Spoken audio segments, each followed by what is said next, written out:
one may have been stabbed. Scanner traffic also indicating that a woman who may have been the possible suspect left the area before authorities arrived on scene. We have reached out to Moorhead Police this morning for more information. We are waiting for them to release anything. Stick with us here at Valley News Live as this story develops. New information this morning. A woman says she was assaulted by strangers in broad daylight at a dog park in Fargo. It reportedly happened last Friday around 4:30 p.m. at the dog park in the 4400 block of 9th Avenue South. Police say officers spoke with the caller who said that while she was at the dog park with her pet, she got into an argument with a group of 4 women and 1 man. Police say one of those women in that group hit the victim in her face with her fist. When the victim called police, the 5 people left in their vehicles. Police say so far no video footage is available. No suspects have been identified yet. A Dunn County, North Dakota man sentenced to 37 years in prison yesterday on child pornography charges.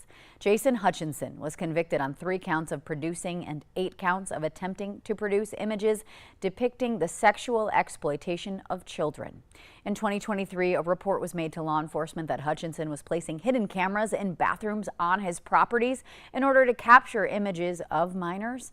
A search warrant was obtained, and it was determined that Hutchinson had been in fact engaging in that practice since 1992. According to officials, Hutchinson admitted to police and the court that he had captured images of at least 11 different children, ranging in age from 17 years old to 5. New this morning, the Marshall County Sheriff's Office says they will be closing their jail and relocating the dispatch center until November of 2025. The closure happening for reconstruction and a remodel of the entire jail.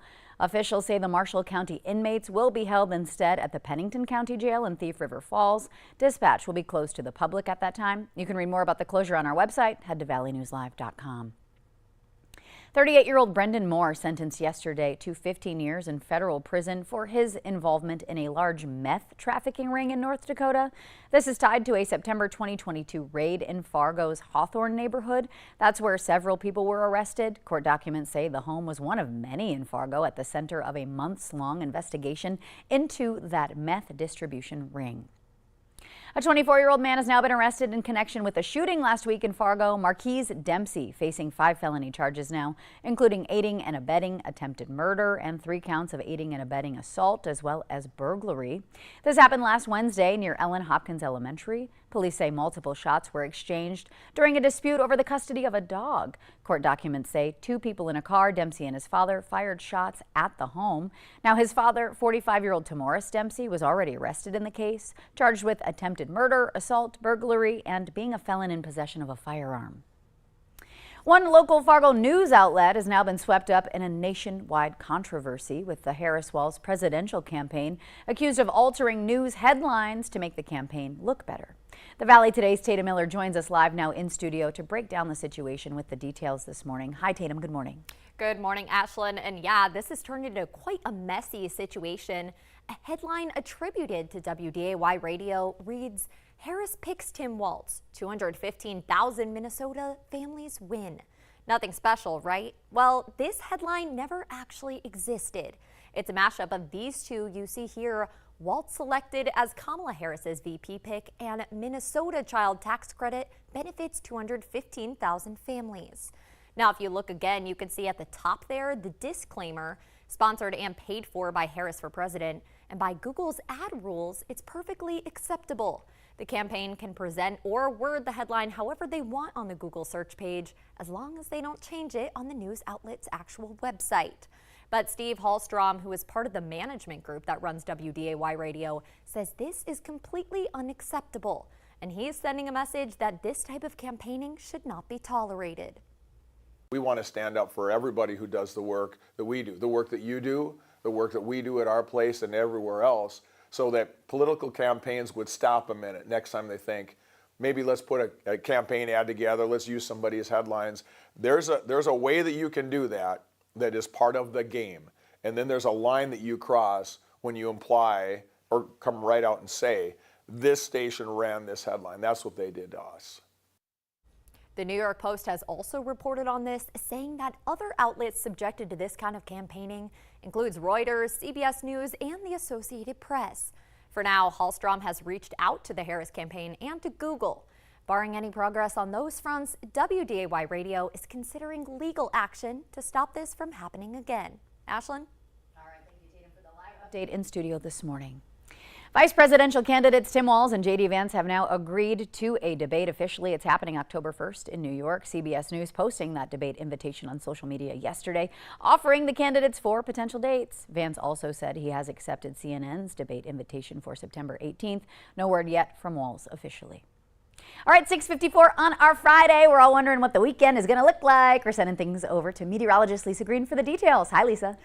Good morning. Well, just in time for the weekend, we are looking at some drying conditions, but we've got to get through one more day of showers here today. This is our view in Fargo. You see the drop still on our camera here as we're looking down on I-94 and University. There's downtown Fargo in the upper left there, and conditions are going to be still on that possible side for rain showers. Fargo's got some overcast skies at 68 degrees, a little breezy out there, wind out of the north at 20 miles per hour. We have had gusts up to 30 today, so again, breezy day. Grand Forks is at 67 degrees. A lot of places just reporting some cloudy skies, but there are some showers impacting us here. Here's a look at the latest.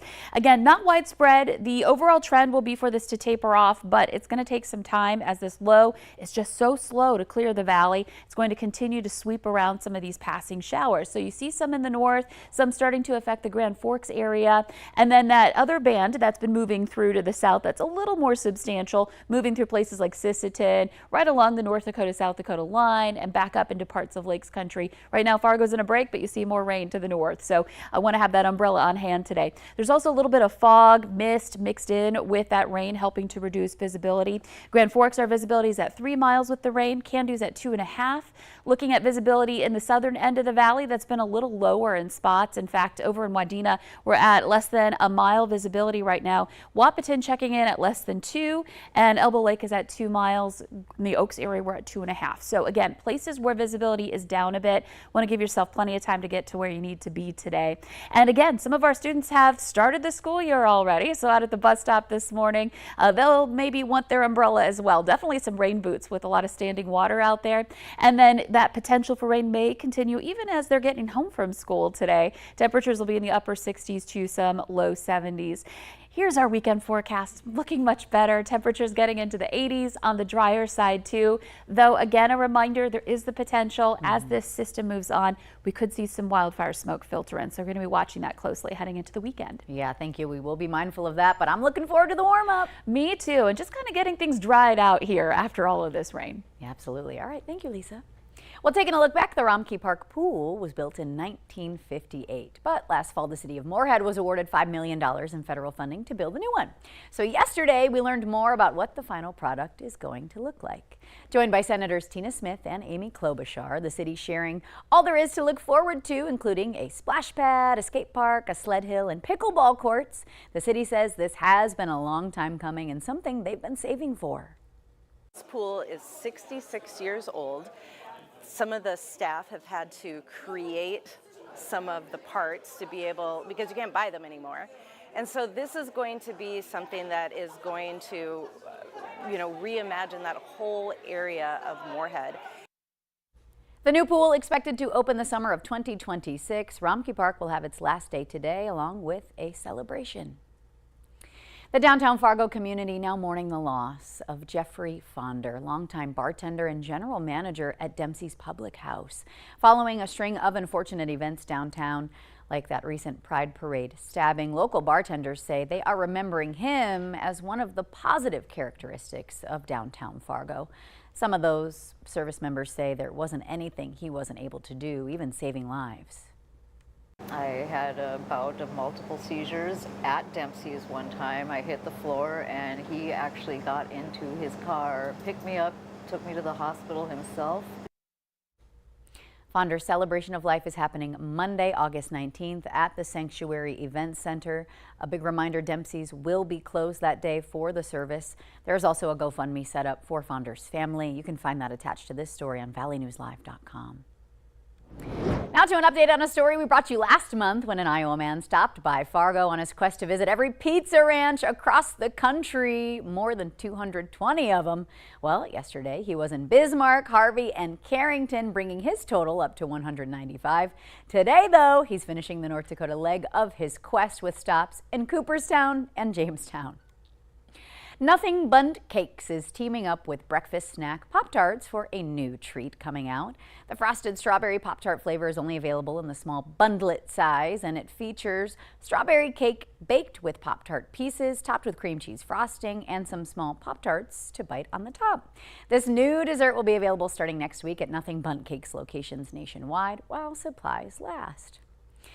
And if you are a thrill seeker, today is National Roller Coaster Day. It was on this day in 1898 that Edwin Prescott is credited with introducing the first vertical loop roller coaster. So if you love it, today is your excuse to head on out to a local amusement park and go for a ride. The Today Show on CBS Mornings just about to start. Thank you all so much for waking up and kicking off your weekend with us here on the Valley today. I'm Ashlyn Hill. Take care, stay safe, and I'll see you guys Monday morning.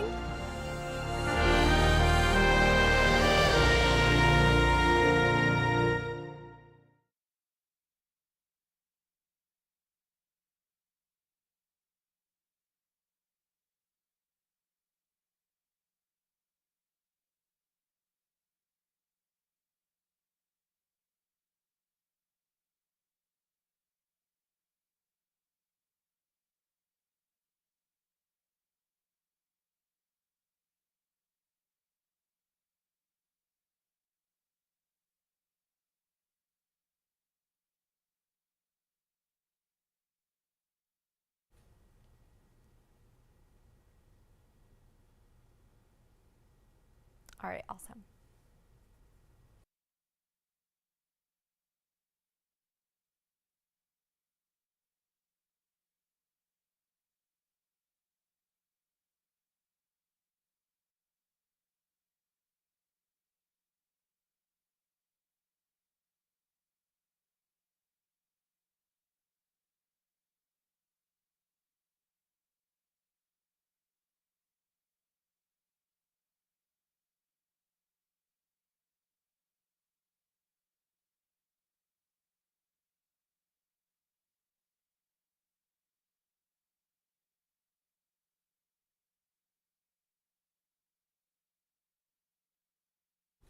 Next on the Valley today, we're following breaking news of a possible stabbing in Moorhead late last night.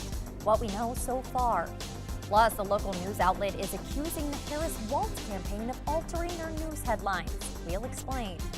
And Lisa Green has your forecast on this Friday, August 16th. The Valley Today starts now. This is the Valley Today on Fargo CW.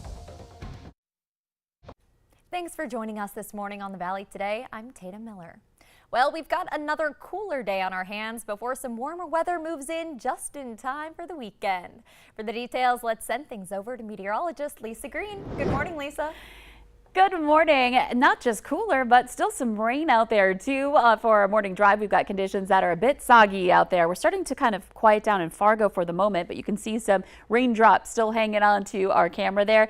There are places still getting some showers and that possibility for some rain still in our forecast for today too. Temperatures in the 60s right now to start. We're giving that morning drive a 3 out of 5 for tough travel because of that potential for rain to reduce your visibility, to cause those wet roads as well. We've probably got some standing water on some of our roadways too. So easy does it this morning, and have those headlights and taillights on as we are still seeing that rain making its way through. Notice how it's not widespread, but still seeing some showers, especially in the southern valley here, moving more into South Dakota at the moment, back up toward places like Fergus Falls in the Perham area, and then a few showers right around Grand Forks, especially right over the Grand Forks Airport. And that's the next line moving in. So if it holds together, we'll see more rain pushing into Fargo-Moorhead yet again this morning. And there's more to the north too. So what we've got going on is that low that continues to swirl, that chance for some moisture around the region. Eventually it moves off to the east today, but it's still going to influence our weather with these spotty showers. Visibility on the lower end in spots. We are less than 2 miles in Wahpeton and Elbow Lake. Wadena right at a mile visibility. Some lower visibility up in the Devil's Lake Basin as well. Grand Forks checking in at 3 miles with the rain. Our current conditions in the 60s, 68 in Fargo, raining again in Grand Forks at 67. we have had some wind out of the north, and that's critical because that tells us that where our air is coming from, and we do have the potential for some wildfire smoke later today and heading into the weekend with that northerly flow. So we're going to be watching for that. Until then, we're just looking at a cooler day, one that's still on the gloomy side. Temperatures getting into the 60s to some low 70s today. So again, when I come back, we'll talk about that weekend planner, what we can expect. Yeah, soggier Friday, but the trade-off's a nice weekend. I can live with that. Exactly, drying out for the weekend. Thank you, Lisa. We're following breaking news this morning of a possible stabbing in Moorhead late last night. According to Scanner Traffic, first responders were called to an apartment in the 1800 block of 20th Street South around 10:45 p.m. for a report that someone may have been stabbed. Scanner Traffic also indicates that a woman who may have been a possible suspect left the area before authorities got to the scene. We reached out to Moorhead Police for more information, but they say they couldn't release anything at this time. You can stick with Valley News Live as this story develops. New this morning, a woman says she was assaulted by strangers in broad daylight at a dog park in Fargo. It reportedly happened last Friday around 4:30 p.m. at the dog park in the 4400 block of 9th Avenue South. Fargo police say officers spoke with the caller, who said that while she was at the dog park with her pet, she got into an argument with a group made up of 4 women and 1 man. Police say one of the women hit the victim in her face with her fist. When the victim called police, the 5 people left in their vehicles, and police say no video footage is available, so no suspects have been identified.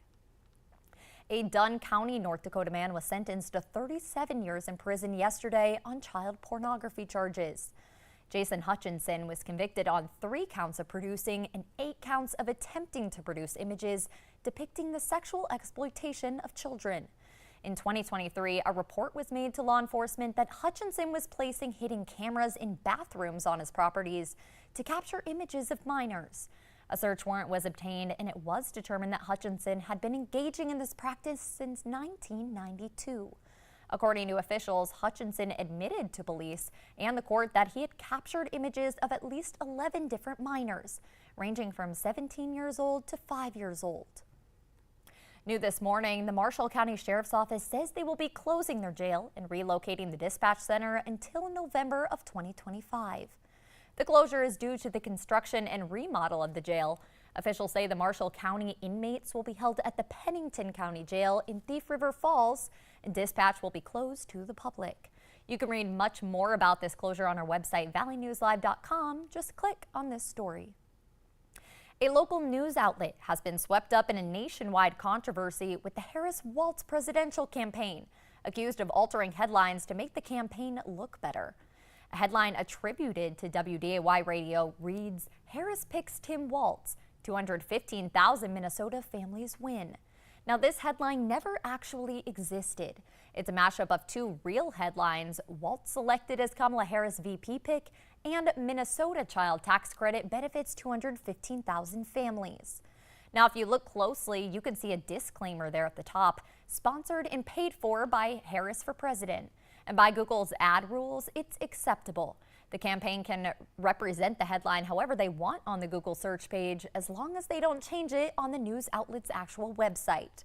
But Steve Hallstrom, who is part of the management group that runs WDAY Radio, says this is completely unacceptable. It might be, in some people's opinion, the new landscape of news and political advertisements, but it shouldn't be. There needs to be a point at which we say, there's a way to make your point, there's a way to play the game, and then there's a way that crosses the line into something that's unethical. The New York Post has also reported on this, saying other outlets subjected to this kind of campaigning include Reuters, CBS News, and the Associated Press. WDAY Radio is considering legal action to stop this from happening again. The downtown community is mourning after the loss of Jeffrey Fonder, longtime bartender and general manager of Dempsey's.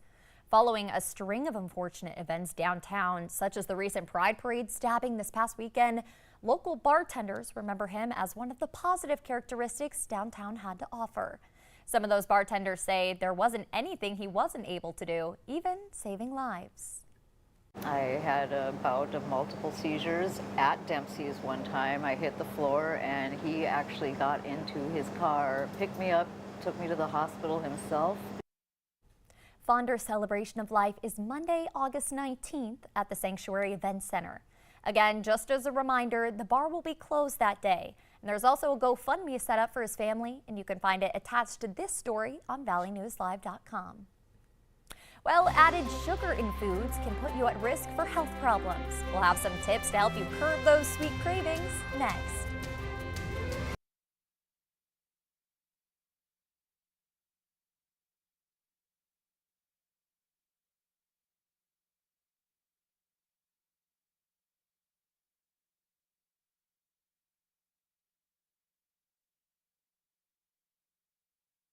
Good morning on this Friday.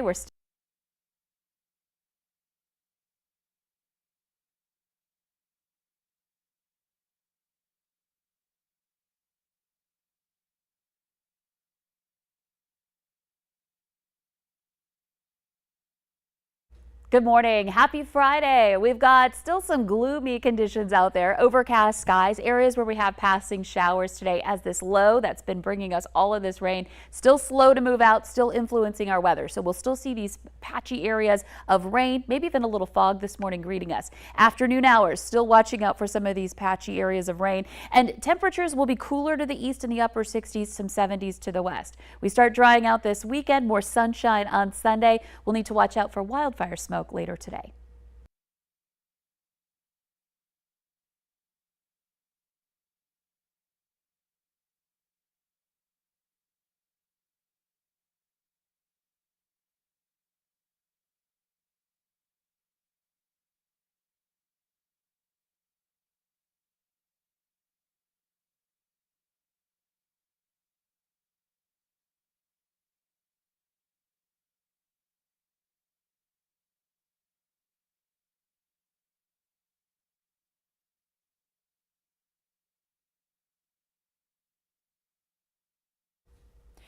Most of us know sugars in foods you eat can be naturally occurring, like in fruit, but it can also be added in. And consuming too much added sugar can put a person at risk for health problems like obesity, type 2 diabetes, and heart disease. It's also not easy cutting back, but Mandy Gaither has tips to help curb cravings for sugar. They're found in regular sodas, candy, breakfast cereals, but consuming too many added sugars isn't good for your health.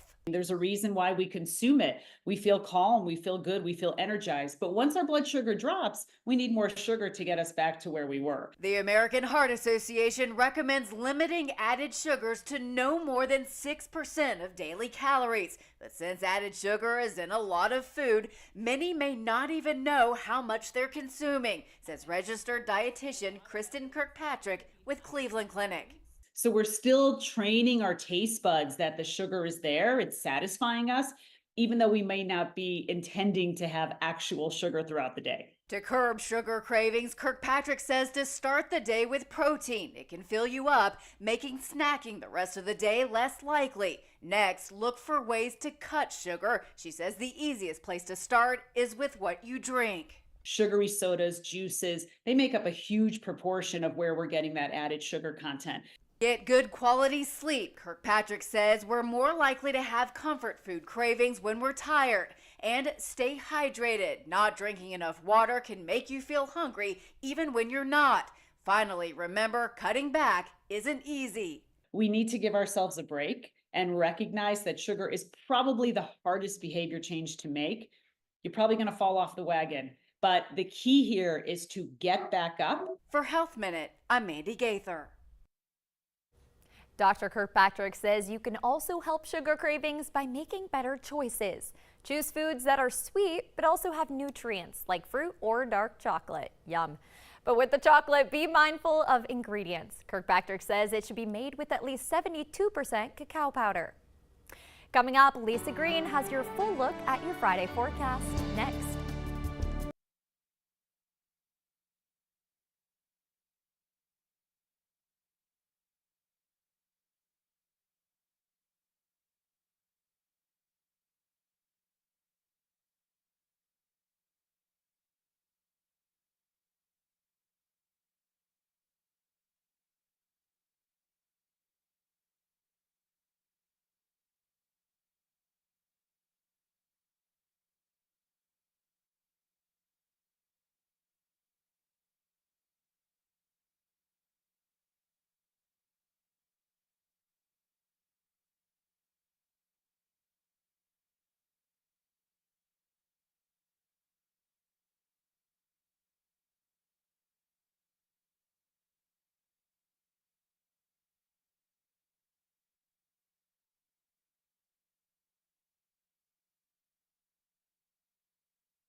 Good morning. We are looking at a view of a parking lot there at the Dakota Magic Casino. You can see the standing water on the lot there and a little bit of a breeze moving the vegetation nearby as well. And so this is something you may encounter on your morning drive, running into areas of standing water or maybe rain that's falling, a little breezy out there, and visibility that is not perfect in most areas. It's down slightly.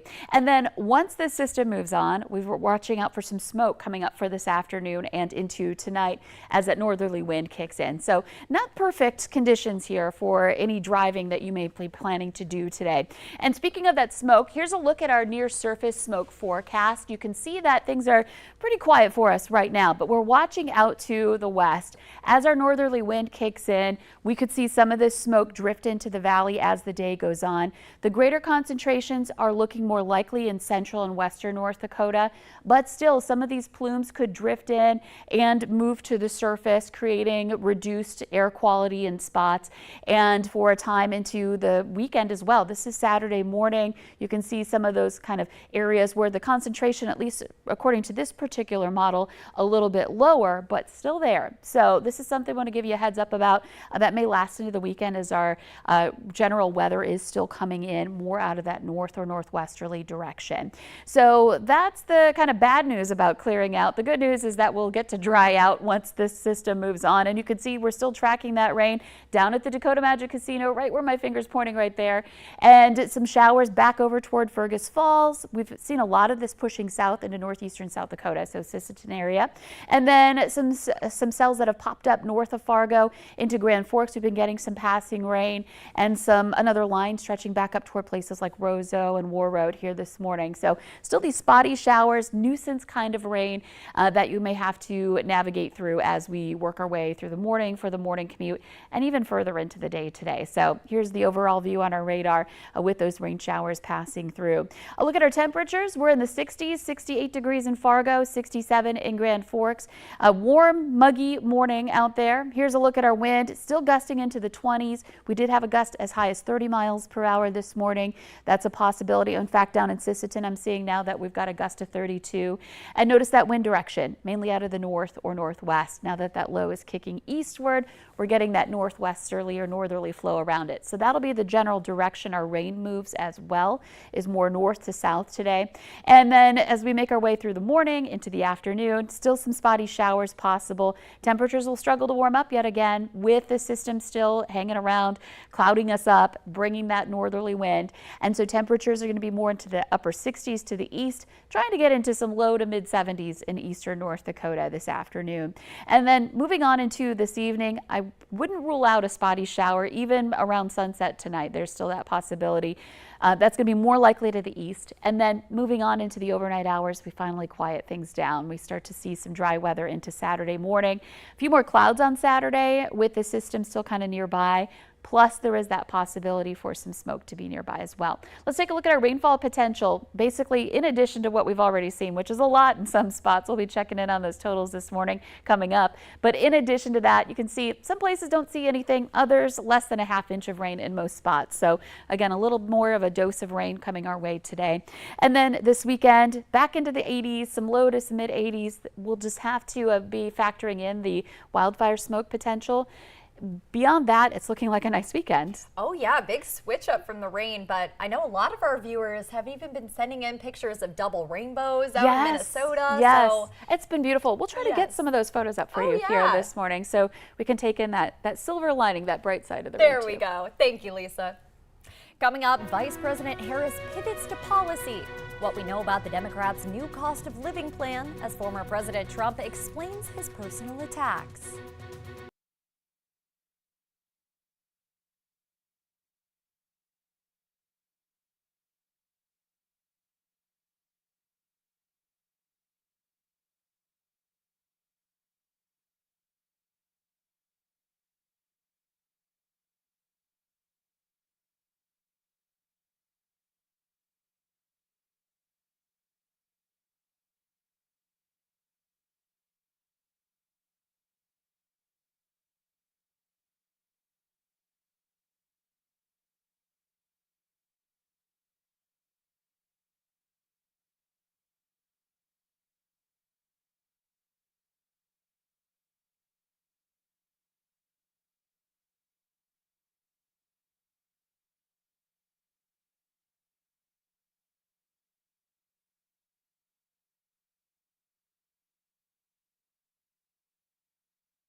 7:20 on the Valley today. Welcome back. Soon, Vice President Kamala Harris will travel to Raleigh, North Carolina to give her first major economic policy speech as the 2024 Democratic candidate. Yesterday, the vice president joined President Joe Biden at an event in Maryland in a show of party unity just days before the Democratic National Convention. Meanwhile, former President Donald Trump slammed his opponents at a news conference in New Jersey, defending his running mate from campaign attacks. Jared Hill has the latest from New York. One day after her first joint event with President Biden since becoming the Democratic presidential nominee, Vice President Kamala Harris is set to lay out her first major policy proposal in battleground North Carolina. The economic plan focused on lowering prices and ending price gouging. My entire career, I have worked to hold bad actors accountable. At yesterday's official White House event in Maryland, President Biden praised his VP. She's going to make one hell of a president. And threw in some personal digs at his predecessor. The guy we're running against, what's his name? Donald Dump or Donald whatever. At a news conference at his golf club in New Jersey, Trump focused on food prices and lobbed insults of his own at Harris. I think I'm entitled to personal attacks. I don't have a lot of respect for her. I don't have a lot of respect for her intelligence. And I think she'll be a terrible president. Trump also defended his running mate, Senator J.D. Vance. She called J.D. and I weird. He's not weird. He was a great student at Yale. Vance and Democratic vice presidential candidate Tim Walz are now both confirmed for CBS News vice presidential debate on October 1st. Meanwhile, we're getting our first look at the stage of the Democratic National Convention in Chicago, where Harris and Walz will formally accept their party's nominations next week. Jared Hill, CBS News. Vice President Harris's economic proposals will likely require congressional approval in order to become law. This weekend, both candidates will hit the campaign trail in Pennsylvania. Former President Trump will rally in Wilkes-Barre on Saturday. The next day, Vice President Harris and Governor Walz will launch a bus tour in Pittsburgh. Yesterday, a Russian court sentenced U.S.-Russian dual national Ksenia Karlina to 12 years in prison for treason. Karlina was convicted for allegedly raising money for the Ukrainian military. She pleaded guilty in her closed trial last week, news reports said. A rights group called the First Department said the charges stem from a $51 donation to a U.S. charity that helps Ukraine. Since sending troops into Ukraine in February 2022, Russia has sharply cracked down on dissent and has passed laws that criminalize criticism of the operation in Ukraine and remarks considered to discredit the Russian military. Still to come on the Valley today, many families don't get paid family leave after having a baby. Still to come, we'll explain why that leave is so important to not only mothers, but the whole family.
It's 7:26 on the Valley Today. Welcome back.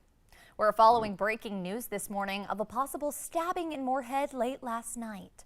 According to Scanner Traffic, first responders were called to an apartment in the 1800 block of 20th Street South around 10:45 p.m. for a report that someone might have been stabbed. Scanner Traffic also indicates that a woman who may have been a possible suspect left the area before authorities got to the scene. We reached out to Moorhead Police for more information, but they say they couldn't release anything at this time. You can stick with Valley News Live as this story develops. Turning to the weather, let's get a check of our forecast now with meteorologist Lisa Green. Good morning, Lisa.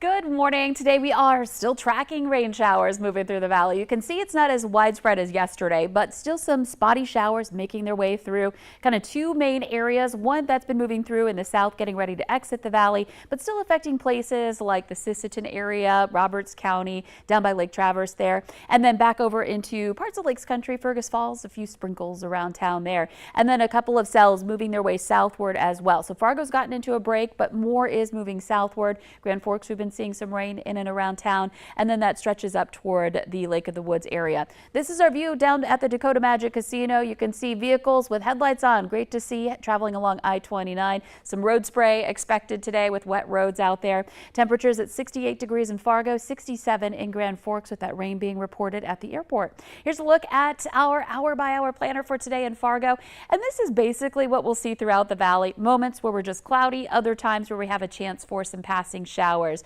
And, you know, we have showers possible throughout much of the day. It doesn't mean it's going to rain the entire time, but the possibility is there into the afternoon, getting into the upper 60s to some low 70s. We'll need to watch out for wildfire smoke moving in behind this system for the weekend, but otherwise, weekend looking pretty good into the 80s.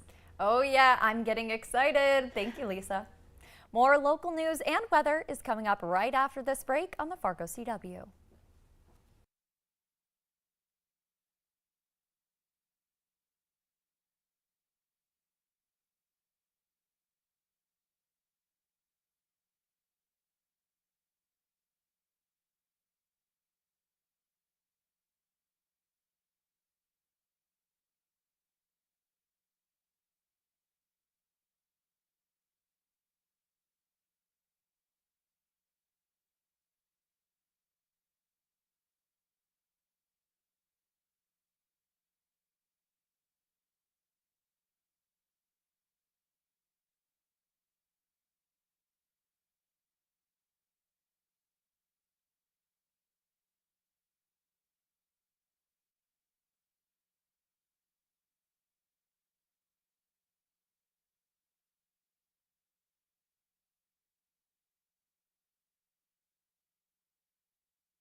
Most parents would agree that there's nothing more exhausting and rewarding than having a new baby.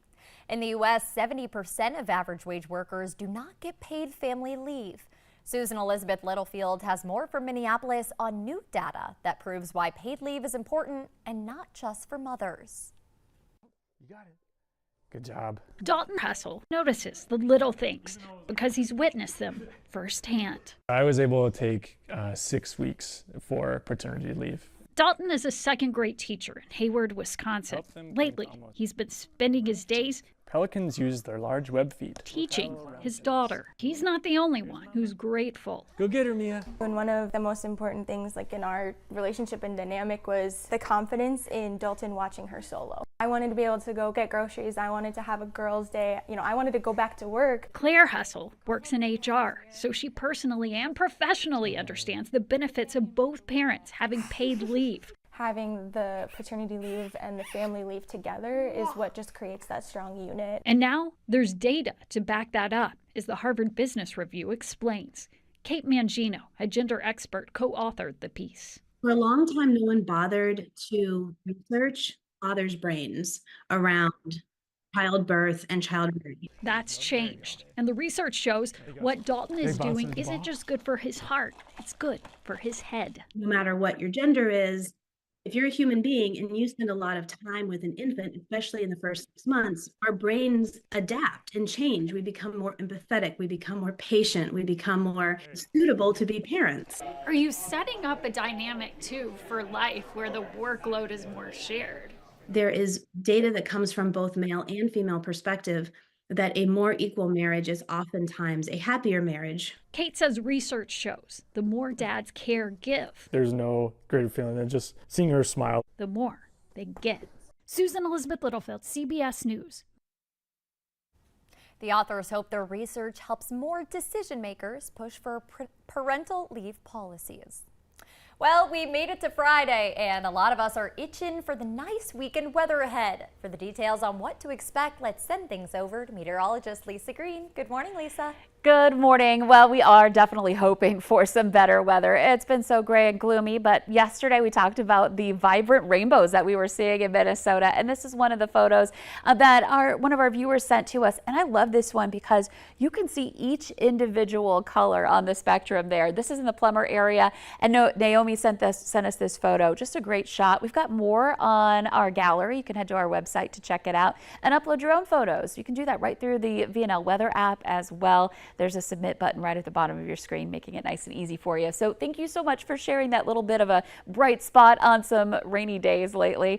And on the flip side of things, heavy rainfall has hit many parts of the valley. In fact, this is a rain gauge yesterday. We've gotten more rain since, but yesterday we got this photo of a little over 4.5 inches of rain in the West Fargo area. Thank you, Gail, for sharing your photo. And some reports coming in. Our highest number so far, Ellendale, actually at Pheasant Lake west of Ellendale, 6.3 inches of rain in the rain gauge over a 24-hour period. So heavy amounts of rain there. Grand Forks, 5.5 inches of rain. So there's been a lot is the bottom line. And we're still getting these light rain showers passing through. We'll get breaks in between at times and then more move through. And this is something we are going to have to watch out for throughout the day. So here's our view right now. We are at 68 degrees in Fargo, 67 in Grand Forks. A little rain coming down at the airport there. Northerly wind, northerly flow, again, keeping our temperatures down today. So it's going to be a cool day. And again, students are back in school in some of our districts. Our bus stop forecast has some, spotty showers throughout the day, overcast skies. Temperatures struggle to warm up a little bit, some upper 60s to some low 70s today. And even if it's not raining, I think the kids are going to want their rain boots because there's a lot of standing water, a lot of puddles to jump into here in the next couple of days. Oh, yeah. Well, I'm still starstruck by that rainbow. Gorgeous. Stunning. Well, thank you for sharing, Lisa. A 24-year-old man has been arrested in connection with a shooting last week in Fargo. Marquise Dempsey faces 5 felony charges, including aiding and abetting attempted murder and 3 counts of aiding and abetting assault, as well as burglary. It happened last Wednesday night near Ellen Hopkins Elementary. Police say multiple shots were exchanged during a dispute over custody of a dog. Court documents say 2 people in a car, Dempsey and his father, fired shots at a home. His father, 45-year-old Tamoris Dempsey, was already arrested in the case, charged with attempted murder, assault, burglary, and being a felon in possession of a firearm. And we have an update on a story we told you about earlier this week. Grand Forks police have now arrested a man wanted in an armed robbery. We told you police were looking for a man who reportedly stole an electric scooter on Tuesday and rode away, using his bolt cutter as a weapon. 35-year-old Ronald Vondel Nelson is being held on charges of robbery, preventing arrest, and refusal to halt, and possession of drug paraphernalia. Officers spotted him at Orton's gas station yesterday on South Washington Street. A pedestrian was killed in the parking lot of Cass Clay Creamery yesterday after being hit by a truck. North Dakota Highway Patrol says a truck towing a trailer was driving through the parking lot just after 1 a.m. when it hit a 31-year-old man, and he was pronounced dead on scene.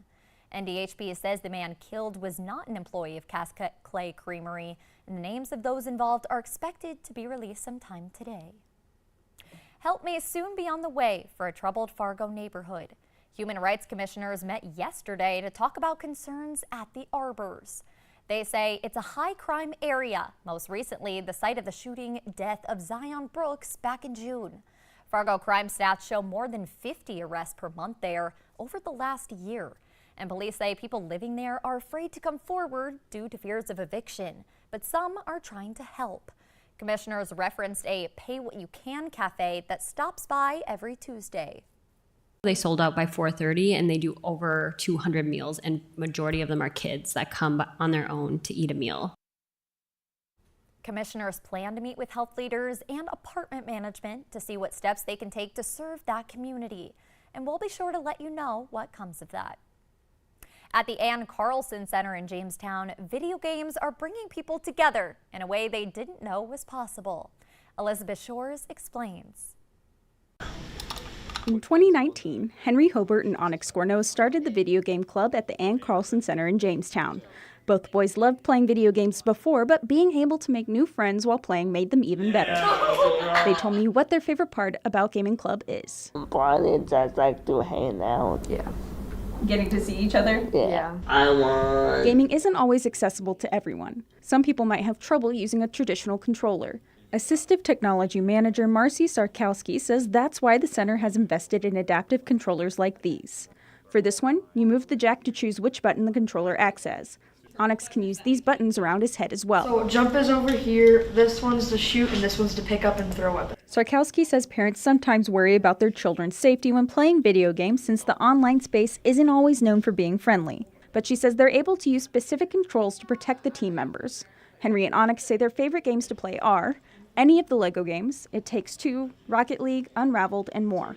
Mainly, they like cooperative games. It's just fun. Yeah, it's just fun. Get to meet people online and stuff. Yeah.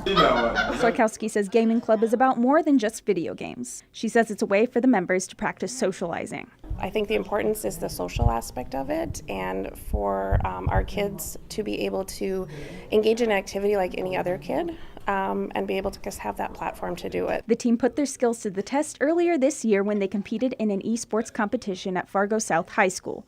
They brought back this trophy. Henry says the club's interested in forming an official esports team in the future. Sarkowski says anyone who's interested in joining the gaming club should reach out to her at the Ann Carlson Center. And members who can't make it in person can join games online and interact via Microsoft Teams. Coming up on the Valley today, it was a double dose of baseball for the Fargo-Moorhead Red Hawks and Lincoln Salt Dogs last night after they were rained out. Devin has the highlights next in your morning sports.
The Fargo-Moorhead Redhawks and Lincoln Salt Dogs with a double dose of baseball after the rain forced them to move Game 2. We now have a doubleheader. These two Western Division foes meeting before the Redhawks hit the road once again. Hopefully the ponchos aren't going to be necessary as the Hawks look to dodge some more weather. Instead, looking to make it rain on the scoreboard. Bases loaded, Juan Fernandez drops it into right center for a 2-run single, turning a 1-0 deficit into a 2-1 lead. And that was just the start. Very next at bat, an errant throw back to the pitcher gifts another run to Fargo-Moorhead. Kona Quiggle dives in safely.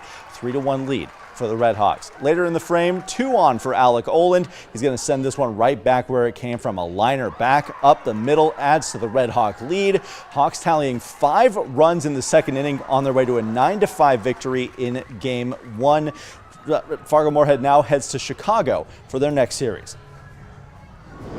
Our college gridiron tour continues as we head across the river for the first time in this fall camp period. Minnesota State University Moorhead leaning heavily on their veteran leadership heading into the season. Head coach Steve Lockway telling us that this might be the largest group of seniors and juniors that he's had on one of his rosters. One member of that group is in one of the more crucial positions on the field. This guy, quarterback Jack Strand, back under center after setting pretty much every single season team record a quarterback can hold last year. Strand told us that he isn't feeling any extra pressure as he looks to replicate that success this year. I wouldn't say there's added pressure. I think it's just a lot of excitement because we saw what we were able to do last year. We had a successful season, especially offensively. I think, we've only continued to get better throughout this offseason. And so I'm excited for us to get going. The Gridiron Tour continues at 6, where we head to Bemidji State. That's all the time we have for sports right now. Be sure to tune in tonight at 6 and 10 for your local scores and highlights.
Good morning. We are looking at some issues with air quality taking over for later today and heading into tonight as we see our system finally depart and northwesterly flow moves in, and that basically draws in some of that smoke potential for us. So here's a look at our air quality alert that's been issued by the state of Minnesota for communities right along the Red River in Minnesota. And it's not that we're just going to see some poor air quality in this little sliver of land here. It's because it looks strange because North Dakota does not issue air quality alerts. So we're still expecting smoke in North Dakota as well. In fact, the farther west you go, the worse the air quality will likely be, but we don't have an alert to share with you on that one.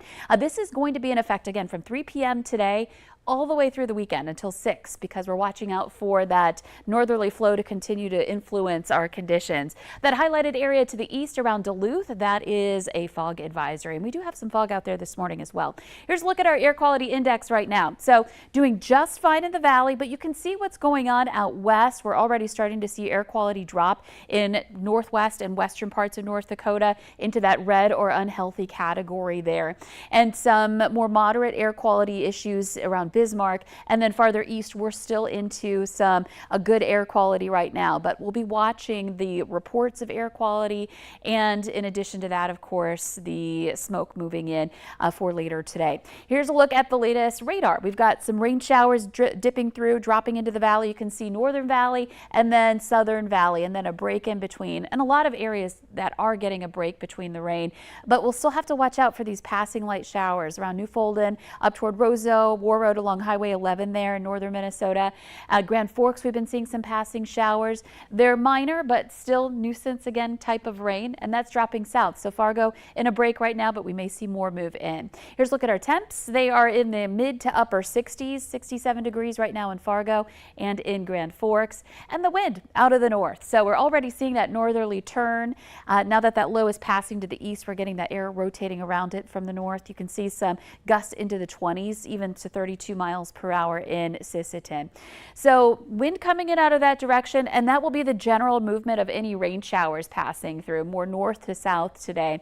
And so by noon, still some spotty showers out there. This could last into the afternoon too. Our temperatures cooler the closer we are to that low, so we'll be more in the 60s this afternoon. So very little temperature rise in our eastern viewing area.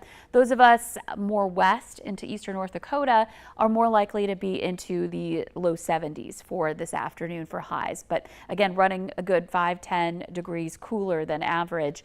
And then moving into tonight, this should start tapering off, but still, I can't rule out 1 or 2 isolated showers around 8 o'clock tonight. Once that sun sets, the low continues moving eastward, our chances will really drop off. And this is tomorrow morning, starting off a lot quieter. A few more clouds on Saturday as the system continues to depart. And again, watching out for a little bit of smoky haze coming up. Here's a look at our smoke forecast. This is, from a science perspective, this is called vertically integrated smoke. What that means is just smoke throughout the atmosphere, not just at the surface, but aloft too. And that's important to watch because even if air quality is okay at the surface, sometimes it can be hazy above. You could see that smoke moving into western parts of North Dakota, eastern parts of the state, again, not seeing as much. So the air quality is going to be worse the farther you go west, but still some plumes. This is Saturday morning, some plumes that could drift in, creating some hazy skies and perhaps affecting our air quality yet again this weekend. Beyond that, if we can just keep those concentrations of smoke on the low end, we will have a good weekend. We're looking at temperatures into the 80s, more sun on Sunday, and drying out. That's important after getting several inches of rain this week. Oh yeah, putting away the rain boots. Yes, that'll be nice for a little while. And enjoying the tail end of market season while the Sure. weather's nice. Yeah, it should be really nice for that too. And you know, we'll need a little bit of rain getting into next week after the break, and we've got that opportunity as well. There we go. Thank you, Lisa. A new senior living facility held its grand opening yesterday. Developers and CR Builders worked with the North Dakota Housing Finance Agency on the affordable housing for renters 55 years old and older. The 120-unit complex provides 1- and 2-bedroom options, as well as a library, fitness room, and various communal areas. This is all about the residents and serving the community. So there are a lot of people that have a hand in this, and particularly from the financing side. In order to keep a property like this affordable for the residents, you have to have a lot of people that are willing to put capital into this at very favorable rates and at very favorable terms. So from the federal level, the state level, and the local level, we've been very heartened by the response we've received. People must make 60% or less than the average Cass County resident to apply. 1-bedroom unit rents for $850 and 2-bedroom rent for just over $1,000 a month. Yesterday, the West Fargo Police Department graduated 17 students in the 3rd class of the local Peace Officer Academy. It's a 14-week rigorous training program and covers topics ranging from crime scene processing to North Dakota criminal law. Once complete, participants are licensed peace officers. The program has a nearly 100% employment rate for graduates who pursue positions as full-time police officers in North Dakota. Community members organized to provide first responders with free lunch yesterday. Todd Clark is a financial advisor for Country Financial and First came up with the idea to provide a meal for first responders to thank them for their service. The event is now held annually in the Fargo Home Depot parking lot. I saw how much the community or how much the first responders were doing for us between EMT, police, fire, and I decided to find a way to give back.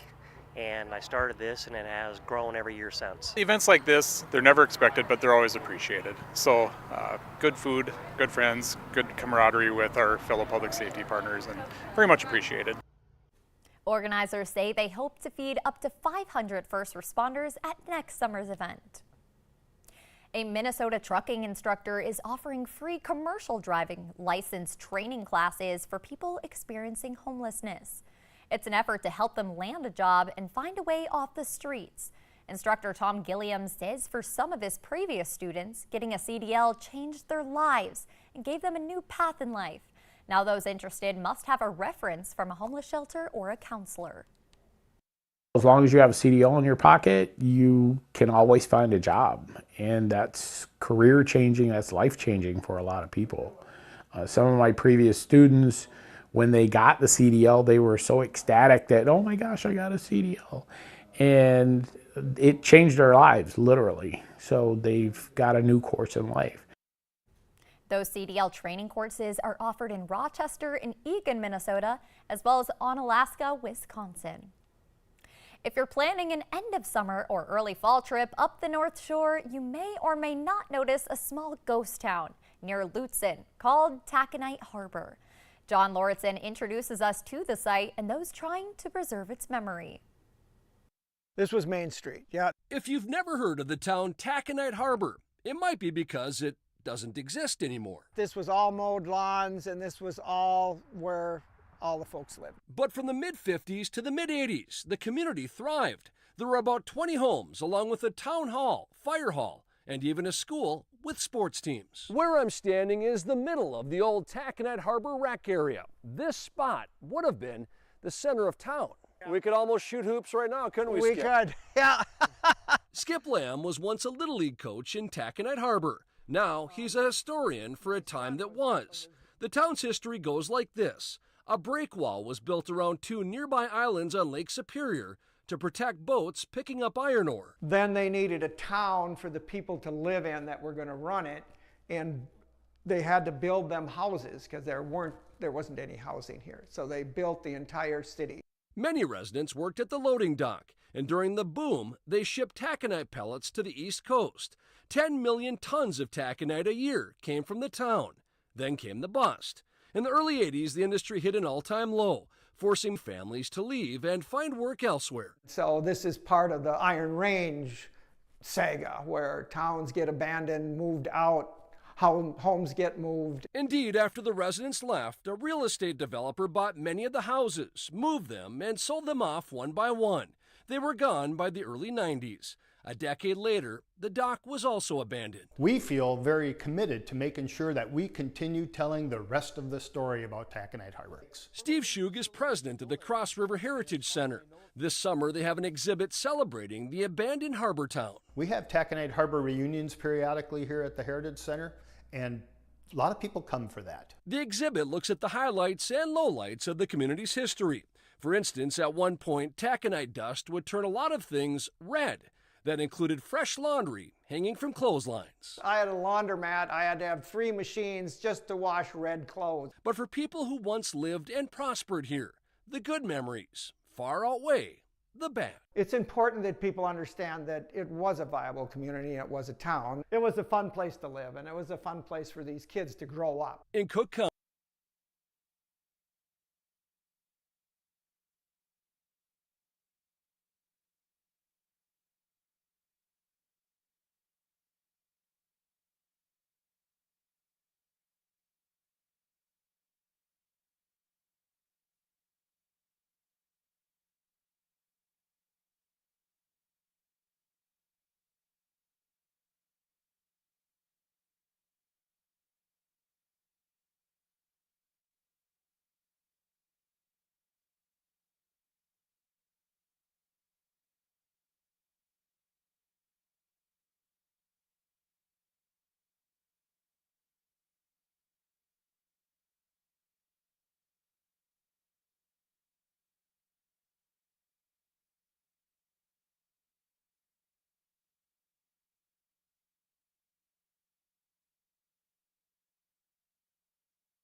7:56 on the Valley today. Welcome back.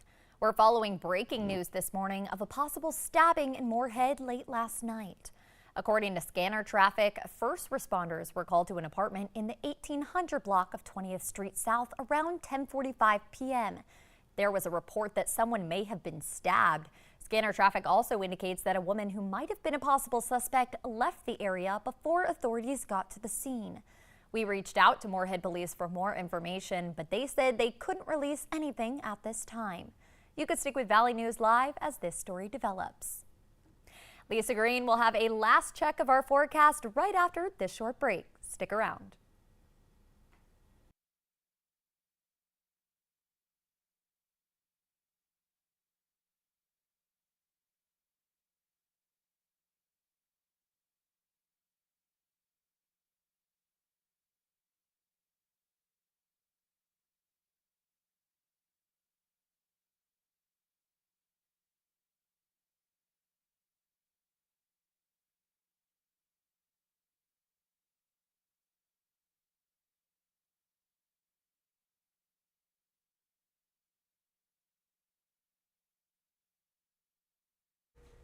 Good morning. Today we're still tracking rain showers moving through the valley. Still gloomy, still on that soggy side in a lot of spots. You can see these spotty light showers still working their way through around that low. And this is our view right now on our sky cam in Fargo. Can't see much with the rain once again returning to the FM area as we speak. We've got some rain showers in Fargo and in Grand Forks. Also a report of some rain in Badette. Temperatures are in the 60s, 67 degrees in Fargo, 66 currently in Grand Forks. So a cool start. Some of us struggle to warm up beyond this today. Let's take a look at our forecast for our Friday planner. It's Oxcart Days in Crookston. If you're heading out to today's events, just know that it's going to be mostly cloudy, and there is that chance for an isolated shower. Chances for showers will be diminishing through the day. So we'll have some improved conditions later on. Temperatures today, upper 60s to some low 70s in the valley. And then tomorrow and into Sunday, really improving our weather. We're looking at some 80s with some sunshine developing, especially on Sunday. The one issue is watching out for wildfire smoke moving in behind this low. We're going to keep a close eye out for that, but at least drying out heading into the weekend. Thank you, Lisa. And thanks for joining us on the Valley today. I'm Tata Miller. Have a great weekend. We'll see you Monday.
Okay.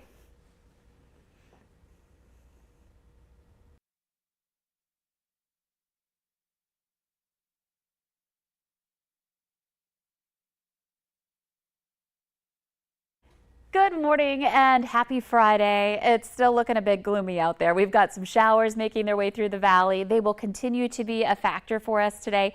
It's more isolated to scattered showers, so less coverage, and the intensity is a little lower today too. We may have a rumble of thunder here or there in the afternoon, but overall lighter rain coming up for this afternoon too. But it is going to still be more on that gray side. Mostly cloudy skies. Some areas out west may see a little more sunshine as this system is working on departing to the east, and high temperatures that really struggle to warm up in the east will maybe stay in the 60s throughout the day. And then along the Red River and points west, especially northwest, we're more likely to see some a little bit of a break in the rain and the sun and in the clouds rather, and getting some sunshine in those spots, so more 70s there. Heading into tonight, the rain showers eventually taper off. We may see with that northwesterly wind that potential for some wildfire smoke moving in later today that could linger into the weekend.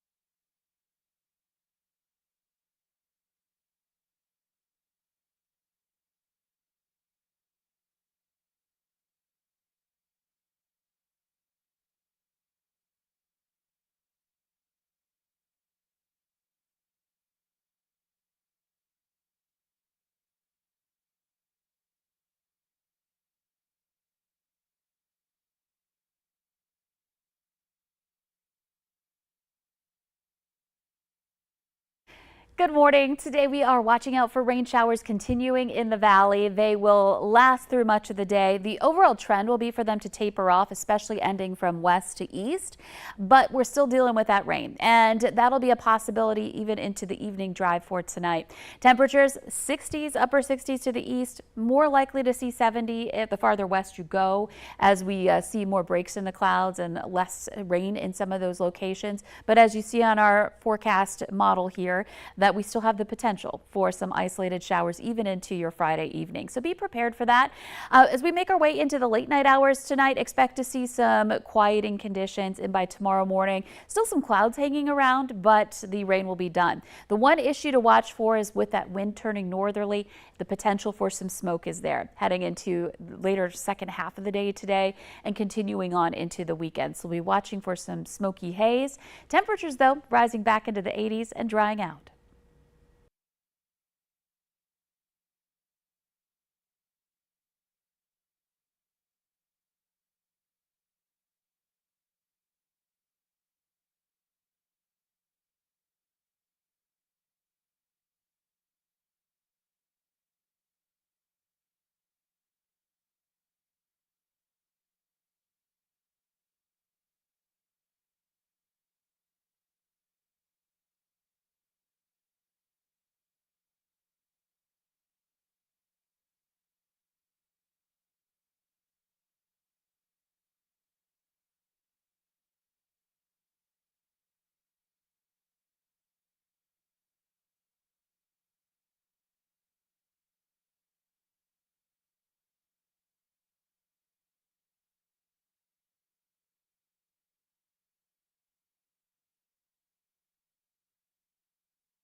Good morning. Today, some isolated showers and maybe even a rumble of thunder this afternoon possible. The overall trend will be for the rain to wind down, but still there is that potential even as we move into the afternoon, into the evening drive here at 5 p.m. To have a shower pass by. Wind will be northerly, northwesterly at times too, with gusts getting into the 20s and 30s, so a little breezy here today. And temperatures will struggle to climb. We'll see some upper 60s in the east, more 70s in places out west. west, maybe a few more breaks in the clouds to the northwest as well. But we'll still have that influence of that low hanging around. As this wind turns northerly or northwesterly, we will see that potential for some wildfire smoke to move in. So we may replace the rain with the smoke being our concern here heading into your Friday night, continuing on into your weekend. And you can see Saturday morning starting off a lot quieter. 80s at least, and dry this weekend.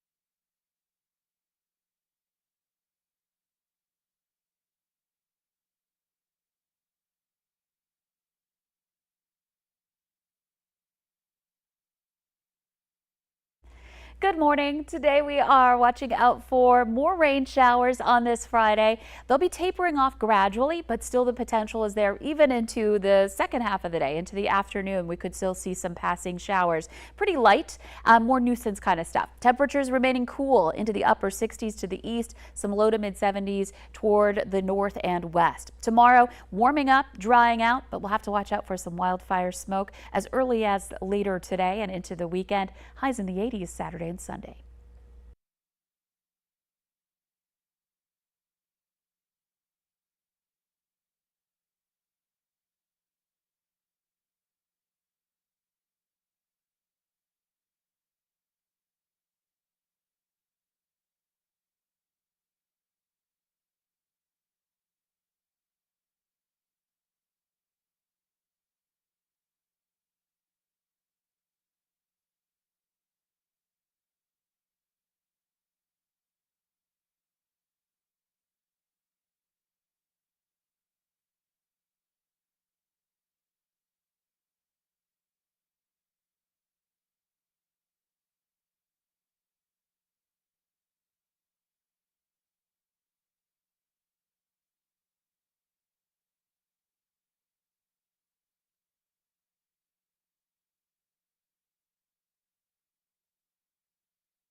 Good morning, everyone. Welcome into the Valley today. It is now 8:28. We're following breaking news this morning on a possible stabbing in Moorhead overnight.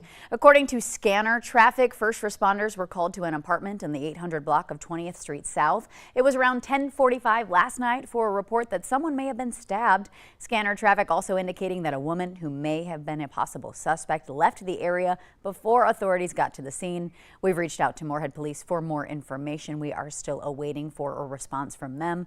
Be sure to stick with Valley News Live on air and online as this story develops. And of course, stay informed throughout the day by using that VNL News app.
I literally scared myself. I'm so sorry. I don't know what's happening. Okay.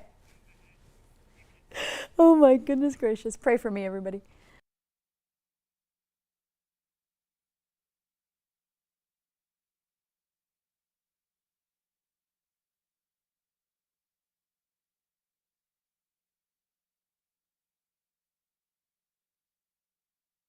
Hi everyone, good morning. Welcome into the Valley today. It is now 8:58 on our Friday.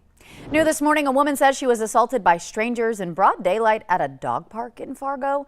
It reportedly happened last Friday around 4:30 p.m. at the dog park in the 4400 block of 9th Avenue South. Police say officers spoke with the caller who said while she was at the park with her pet, she got in an argument with a group made up of 4 women and 1 man. Police say one of the women hit that victim in the face with her fist. When the victim called police, the 5 people all left in their vehicles. No video footage is available. No suspects have been identified yet. Be sure to stay informed throughout your day by downloading and using our free VNL News app.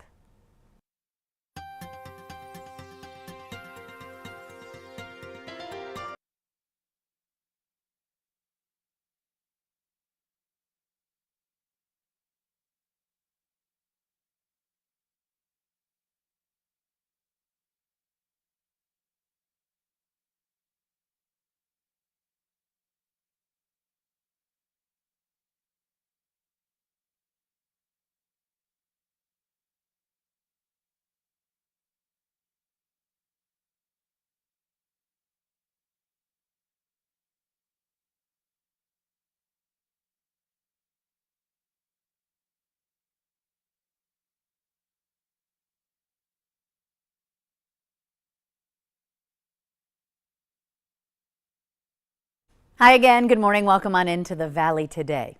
New this morning, a woman says she was assaulted by strangers in broad daylight at a dog park in Fargo. It reportedly happened last Friday around 4:30 at the dog park in the 4400 block of 9th Avenue South.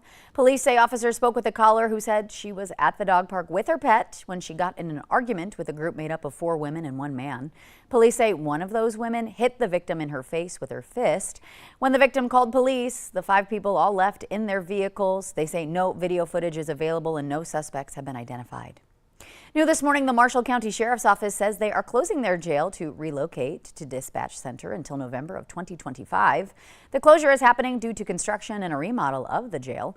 Officials say the Marshall County inmates will be held at the Pennington County Jail in Thief River Falls. For more details, be sure to look at this story up online at valleynewslive.com and stay informed throughout your day by using our VNL mobile app.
Monday on the Valley Today, we'll tell you what experts are now saying about the dangers of using off-brand weight loss medication. Tune in Monday morning, 4:30 to 7 a.m.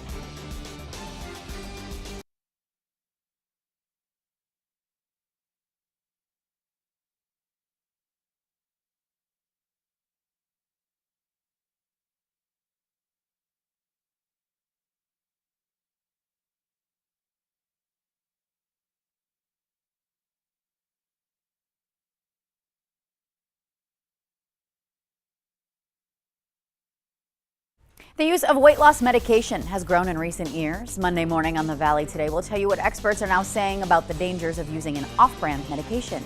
Plus, a look at your overnight headlines and morning breaking news. The Valley Today, 4:30 to 7 a.m.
then the 10 p.m. doesn't get credit. And we do these. No, but it's true. Sometimes she takes days off work here to work somewhere else.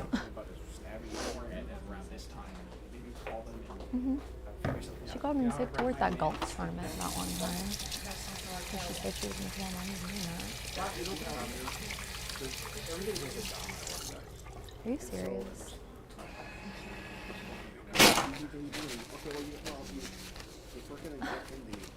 Wow.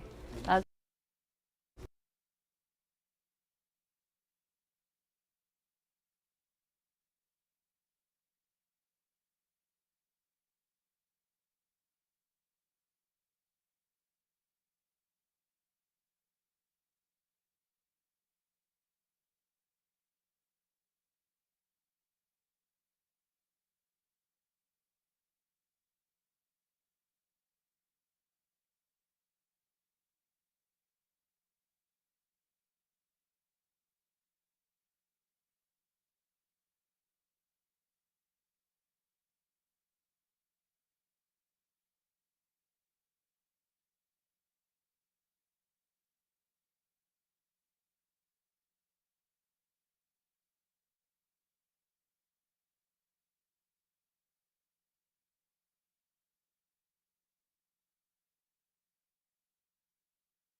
I was like, yeah, I have a perfect view if it stays in the plasma. Ow. Oh my gosh. Stop the check marks. He's got to run through Close it. your eyes. Oh my God. Don't look at the I check actually marks. can't. I can't see. You don't look at the check marks. I know, I'm not. That's why I'm looking at you. Oh, okay. Okay. You do? Yeah. I don't. You can tell by the eyes and the smile. Oh my gosh. Bro, who is that? It Who gotta be is Eric that? Moon. It's got to be Eric Moon. Yeah. We need. Oh, I need to stop. You guys need to stop looking. I know.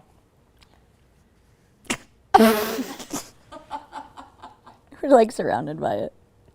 Yeah, because all of our genuine reactions are not going to be there. Oh. Literally, don't look. We're trapped here We are trapped. by our own design. This is torture. Oh, they pulled it down. Oh, Okay. thank God. Okay. Yay! Cool.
Well, hi everyone. Good morning, good morning. Welcome on into North Dakota today. We are so happy you could join us here at 9 a.m. I'm Ashlyn Hill. And I'm Tatum Miller. Hi, Tatum. Ashlyn, you know what day it is. I do. It's Friday. Gotta get down on Friday. Sing it, sister. That was great. That was incredible. Wow. I had to warm up the pipes before the show. You know what my favorite part is how much you love the Friday song. Oh yeah. I'm like, you know what? We're just here to Friday our way into the weekend. I get so excited. I prefer to come on the couch on Friday over any other day specifically. of the week. Yes. And I love that. Kindred, really. She and I. Yes. Today's a really big day in your personal life. Oh, yes. We have to talk about our biggest fan. Not only is it Friday, it's also Lynn Day. So, Grandma Lynn, we love you. Yes, my grandparents are coming into town. They're currently in Minneapolis. So they could be here in 2.5 hours. I can't wait. I know. And if you hadn't heard me mention it before, my grandma is Ashlyn's #1 fan, and she loves NDT. I'm her #1 fan, actually. Exactly. The feeling is so mutual, and I'm so excited. I am too. I mean, you had to wear your Lynn pink. I came in this morning, and I saw Tatum at 4 a.m., and I said, I'm wearing my Lynn pink today because Lynn's coming to town, and she loves it when I wear pink. She does. It's her favorite dress on Ashlyn. I wore my Lynn blue because this is her favorite dress on me. See? So it's Friday, it's Lynn Day. What could go wrong? It's good vibes all around. Everybody, it is good vibes all around. Okay, so throughout the week, I had been talking about It Ends With Us. Oh, yes. The Blake Lively film premiering last weekend. I saw it. I read the book. I thought the film was great. We were kind of talking about reviews and stuff. Mm-hmm. Then we got into the Blake Lively, PR scandal that's kind of happening. But now I'm so excited because you're here this morning. You saw the film and you read the book, right? Yes, I did both. So yesterday, one of our producers and I went to go see the movie. Mm-hmm.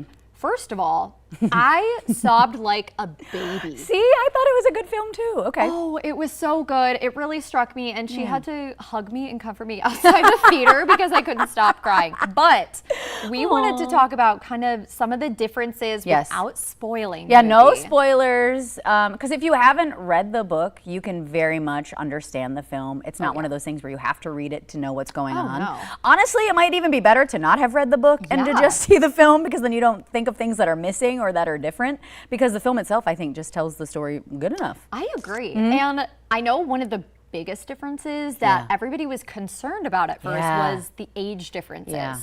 But I think it ended up turning out way better with the age differences. Okay, so if you don't know, we're gonna chat about this for a minute here. So relax, get comfy. But so in the book itself, they're all in their 20s, early 20s. Yeah, and I think Lily's like 22. Yeah, it's early 20s. But in obviously the film, they're all in their older 30s. And it's funny too because their jobs, they have like such adult jobs. The main character is literally a neurosurgeon who quite literally wouldn't have finished schooling by the time, like at the time frame. So even the author came out and was like, oh, I wrote that wrong. It should have always been older. Right. Yeah. And I mean, Blake Lively owning her own business at 22, that would be mad props. So I'm glad she was aged up. Yeah, so that part made sense. Yes. And so that was kind of, to set the stage nicely. I was happy about that difference. Mm-hmm. One of the differences I wasn't crazy about. Ashlyn and I have different opinions on this. That's okay. So if you read the book,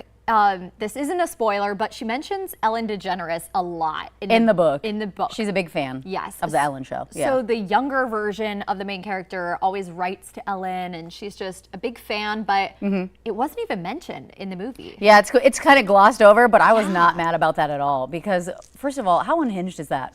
She's writing fake letters to Ellen DeGeneres. She's not sending them. She's like journaling it, like, dear diary, dear Ellen. So in the book, you're like, what are you doing, girl? Okay, I didn't think it wasn't weird. I thought it was strange when I was reading the book too. But I'm like, if you're gonna make a quirky character like that, might as well go all out. I bet you Blake Lively was like, no, we're not doing that. I will not be obsessing over Ellen. Will not be dedicating my time to Ellen. Or maybe, wait, this literally just popped in my head in real time. Maybe it was like the scandal. Because remember that whole thing came out about Ellen being toxic or whatever? You are so correct. Well, maybe that's why they didn't include it. Huh. Ashlyn may have cracked the code for all of us. I don't even know if I'm allowed to talk about that. That just popped in my head. I don't know what. All right. Well, we had less Ellen. Yeah, don't worry. We'll move on. I also felt there were less scenes of her younger, which... Yeah. It wasn't bad. Yeah, and then a But- lot of the book takes place with her being younger and explaining that Yeah. story too. But yes, regardless if you read the book or not and you head out to the film, you'll understand it. You'll understand the big messages, the big takeaway. But it is interesting that we both read the book at least to kind of Yes, compare it to. Exactly. So yeah. But I'd recommend 10 out of 10. Go out there. Okay. I know, let me segue to this because I'm so Yes. excited for you. Go for it. Okay, you had the cutest idea on the planet, and I can't wait to tune into what's going to be happening here on NDT. We will be airing this, but you have an incredible project coming up. Tell us about it. Yes, I do. So we have a new segment Yeah. that's coming to NDT and also Valley News Now. Yeah. So one of our producers, Jordan Redmond, and I Yes. came up with this idea to do TJ's Mechanic Mondays. So TJ's, it's Tatum and Jordan. There's Got no it. mystery man named TJ. Yeah, I was like, oh, is that the mechanic? No, I love that. Everybody's been asking that. Okay. So we went and filmed on Saturday. Okay. And I have some videos of the sneak peek behind the Yay! scenes filming. Okay, cool. Let's look. Yeah, so the whole preface of this is we are two young adult women and we know nothing about cars. So we figured, hey, if we're out here, there's other like-minded individuals. This is for the girlies. Yes, so Okay. there's us. They gave us mechanic shirts and You everything. guys look so cool. Oh, thank you. Yeah. That was my dream, to be like all Megan Fox Terminator. Wow, yeah, okay, I so like it. there's us filming our cutie little segment. Okay. Now, Ashlyn, this picture was moments before disaster. So what happened was, I love your disaster stories. I love your disaster Wait, stories. take it down, take Wait, it down. Oh I my want gosh. it yet. Oh my Stop gosh. it. You know what? We need to do a segment. We need to do a check-in. Is Tatum okay? Because this girl has been through it. And she airs out all of her grievances too. I do. So how fun is that? It makes me feel better. Well, yeah, we got to vent about it. This segment obviously teaches people how to fix little segments of Okay, your car, got right? it. So we did like an oil change one, a tire changing one, fun stuff. Yeah. You remember when Ashlyn and I We're were trauma stranded. bonded. Yes. We're trauma bonded. Yeah, by from that not tire. knowing how to change that tire. And of course they made me do that segment. And those poor men. Thank you again. Oh yeah. I also embarrass myself while I'm teaching people how to do it. So Yeah. you'll see more I can't wait to bloopers. tune in. Oh Okay, yeah. okay. But back to this disaster. Yes. I had this idea. I was like, for our intro, we should roll out from under a car. Cute. So adorable. As girls in the shop girls would. do. Yes. Okay. So we're getting on the rollers and I'm showing our creative team how I want the shot to look. Okay. My hair is down and it's Okay. in curls. Okay. They're like, watch your hair. I'm like, "Pfft, yeah, I know. I'm not dumb. And so, no. So I'm rolling in. Okay. I roll back out. Oh no. Well, what do you know? And we got a sneak peek. Disaster. You could put up the picture. Okay. My hair gets Is it caught in the stuck? field. Oh, it's entangled like multiple So wraps that thing around. is being held up by your hair? Oh yeah. So I couldn't sit up. All of these mechanic men had to lift me into the air. Wait, stop it. So Yes. you're laying down flat? I was horizontal in the beginning. I couldn't sit up and bend at the waist. So they had to pick me up while I was like holding pencil position in the air. I was like What this is happening? core strength. And yeah, then thankfully the So main they mechanic's levitated wife you? was a hairdresser. Oh. So she saved the day. What? And she untangled?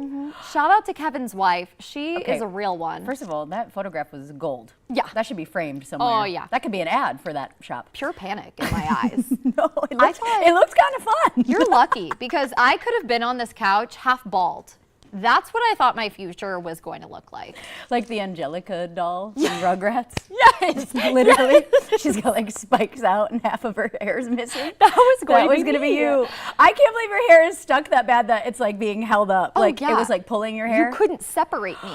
Oh, We were my conjoined like gosh. twins. Yeah. Well, so the question is, did you get the shot? We did. And then Did it work out? here's the kicker. Okay. We ended up not liking it. So all of that was kind of for nothing. Are you serious? Yeah. Wow. Well, to be fair, The things we go ankle, through. It was kind of giving me a double chin. I was like leaning up like that, rolling out. I was like, viewers don't need to see that. They see enough of me. No, I love that story. That's incredible. Yes. Yeah. So hopefully we'll have some blooper scenes in there too. Oh, I can't But wait for this. Do we know premieres? Do we know anything? Yes. A little too early? Oh, we do. Okay, great. So our first day that we're going to air is the second Monday in September. Okay. So I don't think you're still going to be in Alaska. I'm Yes. out of the state. Which so sad, but that means I'll join you on the couch and tell you all about Yeah, it. that's perfect, actually. That'll be great. You'll be here. Yes. So Okay. September 9th, Okay. that's the day we are, Yeah, premiering Launching. it. Okay, I'm actually very excited about this, and I'm sure, I mean, just for women in general, Yeah. there's just so many things that sometimes we don't know. Of course. And we've lived it real life. Oh, we had a yes. flat tire. We had the flattest tire you could possibly have. Cartoon flat with Yes, your words. it literally was. It was a cartoon. It was. And we didn't even know. I didn't know where my spare was. We were like the most stereotypical blondes you've ever seen in your Oh, yeah. life. And these poor men knocking on our window were like, hey. Oh my goodness. They're like, girls, you know that your tire's flat? Like, no. Now we do. I think we drove on the flat. We did. I don't think we noticed. I picked you up while I had a flat still. You guys, I'm covering my mouth because it is that embarrassing. It really was that mortifying. She did pick me up and it was on my side. Never once saw it. Didn't clock that at all. Well, you know what? Tires is going to be Yeah. our November episode. You're just going to have to pay I'll be extra tuning in. attention. I will be tuning in, especially. See, but we've all been there, right? Right, course. everybody? Wink, wink, wink. Okay, well, I mean, we've got so much to talk about, We but do. there's even more. I do want to tease ahead to the fact that today we are playing a really fun game. It is back to school week, but also back to school for those of us here at Valley News Live. So we kind of put together a back to school trivia of sorts. Oh, yeah. So we got basically all of our on-air staff, some newsroom staff, I should say, to submit school photos as kids, as children. Oh, yeah. And we were going to do, at first it was just going to be a cutesy, like, oh, look at us all. But then the idea got tossed around that it should be trivia and we should now guess who everybody is just based off of their school, back to school photo. Which, to preface, I don't think Ashlyn and I are going to be very good at this. No, we accidentally, you guys, saw 2 of those photos, and immediately we're like, oh no. Who is this, that? Yeah, this isn't, but this is what's great. You can play along with us. It's going to be a full segment here at the end of the show, but we have options. Yes. So we get 3 chances. So we get 3 names to kind of like wrap our Multiple brains choice. around, to see who it's going to be. And we've got a lot of people are playing. A lot of people submitted their photo. I'm so excited. We have like 16 to go through. Yeah, so we'll be playing that at the end of the show, and you guys need to play along with us. We'll have all the pictures up on your screen, full screen, and then the options as well of the names, and then we'll show the correct answer too. But yeah, wish us luck, because we literally saw 2 of those photos and immediately we're like, I couldn't even recognize Ashlyn. hello. If that's saying anything. And we're in it. Yeah, our photos are included. So I guess we'll know one. We've got one going for us. Okay, we'll see what happens here. All right, we got to get out of here. We have plenty coming up, including a nice little update in Medora. We'll take a look at the TR Presidential Library right here next on North Dakota Today. We'll be right back.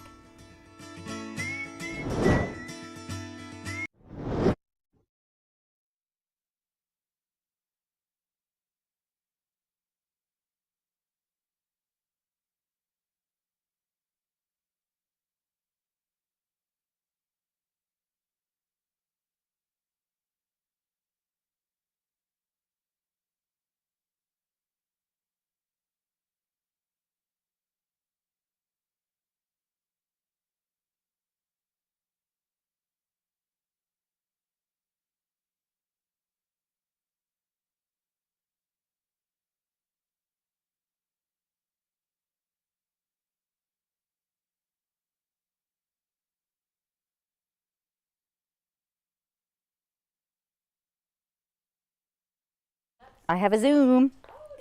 I think we're checking in right Ashley. now. Good morning. How are you? I'm doing so well. Okay, I just want to make sure it's Matt Briney, correct? That is correct, yes. Okay, and did you join us for the live show? I did not. Oh, so, okay, yes. okay, Yep, okay. yep. I was like, wait, I'm not sure if this is the same gentleman or not, but okay, how exciting. Thank you so much for checking in with us live this morning. Well, thank you for having us. Yeah, it's a this beautiful is- day here in Medora. Yay, I love that for you guys. Soak in the sunshine, because it's rainy and gloomy here. Oh, no. Okay, so I think we have less than a minute, so I will be seeing you on television here shortly. That sounds great. Looking forward to Okay, it. yep. All right.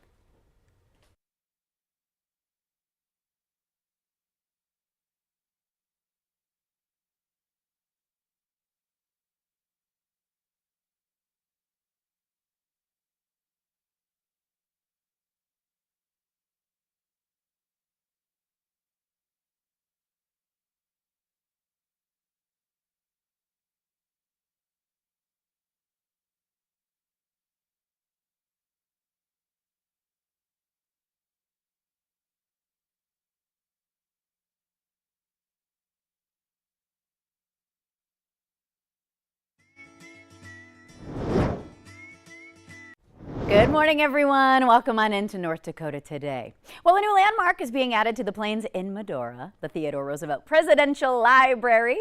Matt Briney is joining us live this morning all the way from beautiful Medora to share more about the new project. Good morning, Matt.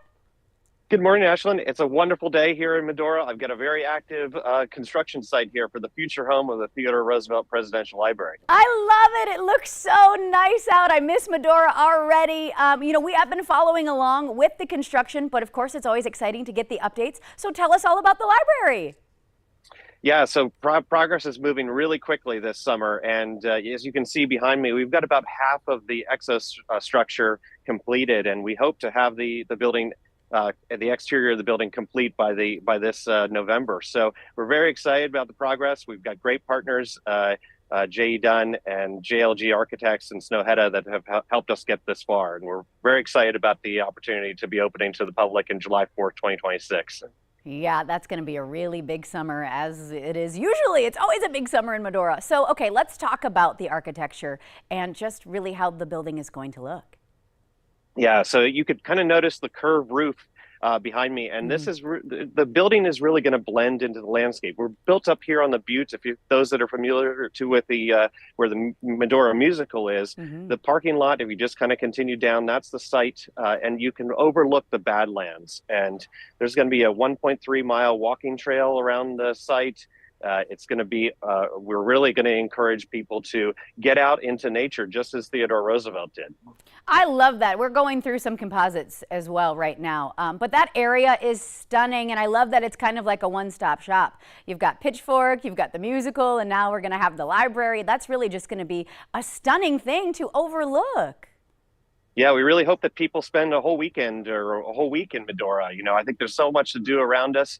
TR National Park, the musical, all the activities that the Medora Foundation has in town. And I think that the library is just going to be one more reason to come out and visit us. Okay, so we know the weather is beautiful today, luckily, but this process is really weather dependent when it comes to construction. So tell us about how that process has been working with nature rather than against it. Yeah, that's the main reason why we're trying to get the building completed by winter, because when it starts snowing here, it does make it a little bit difficult to move the diggers and get into the earth. And so we're lucky to have a mild winter, and that really enabled the teams to get ahead of schedule. And so we're very excited. I think we're right on track for July 4th, 2026. And this, October, November, we're also going to be able to start unveiling some of our exhibits. And so people are going to be able to see what we're going to have inside our 50,000 square foot exhibit space, as well as the programming, the future programming that we're going to have in our 300-seat auditorium and our 2 classrooms. Wow, that is going to be incredible. Thank you so much for joining us with the update. Where can we go for more information? Yeah, so tune into trlibrary.com, follow us on our social media, and if you want to come join and be part of the project. I love it. Thank you so much for checking in live from Medora this morning, Matt.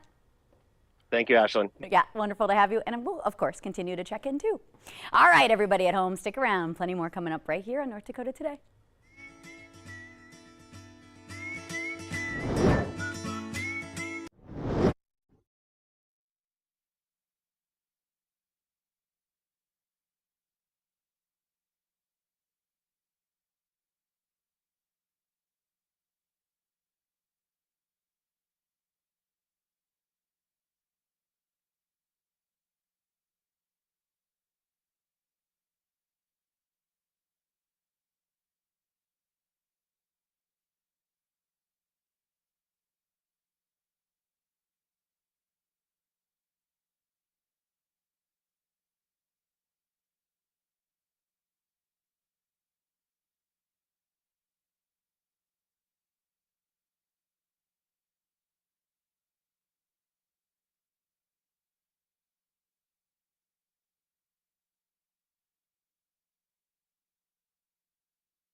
Good morning and welcome back to North Dakota Today.